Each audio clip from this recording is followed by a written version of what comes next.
ധ്വനി ചേച്ചി ചോദിച്ച ഒരു ചോദ്യമാണ് കേട്ടോ. ചേച്ചി കുറേ വർഷങ്ങളായിട്ട് ഉപയോഗിക്കുന്ന നാമജപത്തിന് ഉപയോഗിക്കുന്ന ഒരു പുസ്തകമുണ്ട്. ഒരു വർഷങ്ങളായതുകൊണ്ട് തന്നെ കാലപ്പഴക്കം കൊണ്ട് അതിന് കേടുപാടുകളൊക്കെ എണ്ണയൊക്കെ പറ്റിയിട്ട് കുറച്ച് കേടുപാടുകളൊക്കെ സംഭവിച്ചിട്ടുണ്ട്. ഇപ്പോഴാണെങ്കിൽ അതിൻ്റെ ഒരു ഭാഗം കീറാനായിട്ടും തുടങ്ങിയിട്ടുണ്ട്. അപ്പോൾ കുറേ വർഷം ഉപയോഗിച്ചതുകൊണ്ട് തന്നെ അത് ഉപേക്ഷിക്കാനായിട്ട് തോന്നുന്നില്ല. അപ്പോൾ കീറിയ പുസ്തകം നോക്കിയിട്ട് നാമം ചൊല്ലാനായിട്ട് പാടുണ്ടോ, ഇനിയിപ്പോൾ അത് ഉപേക്ഷിക്കുകയാണെങ്കിൽ അതെങ്ങനെയാണ് ചെയ്യേണ്ടതെന്നും കൂടെ ചോദിച്ചിട്ടുണ്ട് കേട്ടോ. അപ്പോൾ നമുക്ക് അതിനെക്കുറിച്ച് പറയാം. ഇത് പലരും ചെയ്യുന്ന ഒരു കാര്യം തന്നെ ആയിരിക്കും. കുറേ വർഷങ്ങളായിട്ട് ഒരേ പുസ്തകം തന്നെ ഉപയോഗിക്കുന്നവരുണ്ടായിരിക്കും. അത് സ്ഥിരം നിത്യവും ഉപയോഗിക്കുന്നത് കൊണ്ട് തന്നെ അതിന് കേടുപാടുകളും സംഭവിച്ചിട്ടുണ്ടായിരിക്കും. പക്ഷെ അതിനോടൊരു ആത്മബന്ധം എല്ലാവർക്കും ഉണ്ടായിരിക്കും. അതുകൊണ്ട് തന്നെ അത് ഉപേക്ഷിക്കാനായിട്ടും ആരും മെനക്കെടില്ല. പുതിയത് ചിലപ്പോൾ വാങ്ങിയെന്നൊന്നും വരില്ല.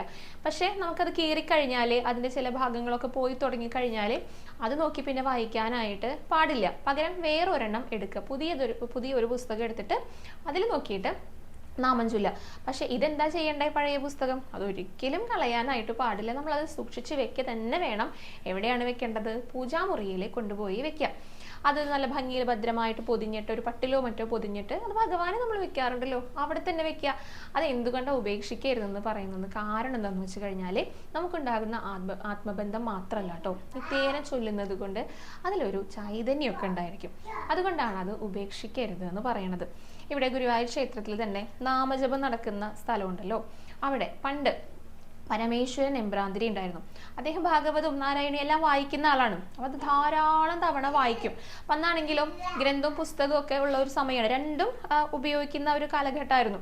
അപ്പോൾ അദ്ദേഹം ആണെങ്കിൽ ഒരു 108 തവണയൊക്കെ ഭാഗവതം മുഴുവനായിട്ട് വായിച്ചു കഴിഞ്ഞാൽ അത് അവിടെ എടുത്തു വെച്ചിട്ട് അത് മാറ്റി വെച്ചിട്ട് പുതിയതെടുത്തിട്ടാണ് പിന്നെ വായന തുടങ്ങുക. അപ്പം അങ്ങനെ അദ്ദേഹം നിരവധി തവണ വായിച്ചിട്ടുള്ള ഒരു ഗ്രന്ഥം അവിടെ സൂക്ഷിച്ചിട്ടുണ്ടായിരുന്നു. പണ്ടുണ്ടായിരുന്നു കേട്ടോ, ഇപ്പോഴുണ്ടോ എന്ന് എനിക്കറിയില്ല, എനിക്ക് കേട്ടറിവാണ്.